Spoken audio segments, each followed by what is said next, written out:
গভীর রজনীতে আল্লাহর নবী বিশ্বনবী রাহমাতুল্লাহ আলামিহি হুজরাতে শরীফে বসে আছেন।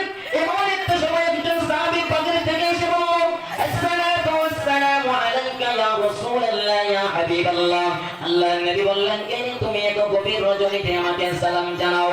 আল্লাহর রাসূল জিজ্ঞাসা করলেন, সাহাবী ডেকে বলে, ইয়া রাসূলুল্লাহ ইয়া হাবিবাল্লাহ, ওগো আল্লাহর নবী, আপনি আমাকে চিনতে পারেন নাই? আমি হলাম আব্দুল্লাহ।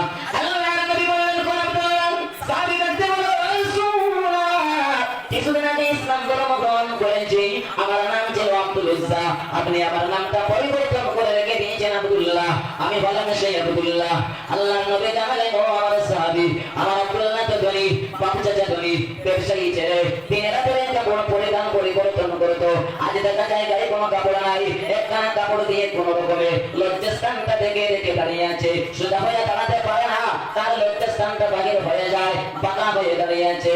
আল্লাহ রাসূল বললেন, আব্দুল্লাহ তোমার অবস্থা কেমন?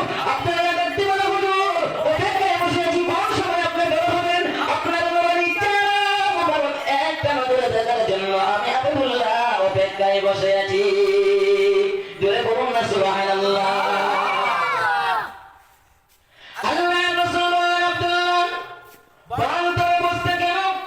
আব্দুল্লাহ ব্যক্তি বলে, হুজুর আপনার ব্যাপারে কেন আসা যাওয়া করি? আমার চাচা আমাকে বলছে, আব্দুল্লাহ রে বাড়ি ছেড়ে দিতে হবে, আর না ভাই মুহাম্মাদের দরবারে ছেড়ে দিতে হবে।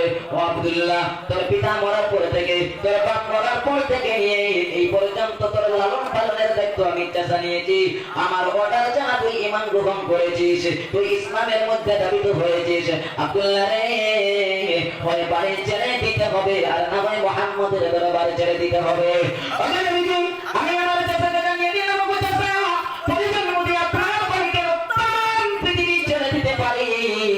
কিন্তু একটি মুহূর্তের জন্য বিশ্ব নবীর দরবার আমি ছাড়তে পারবো না।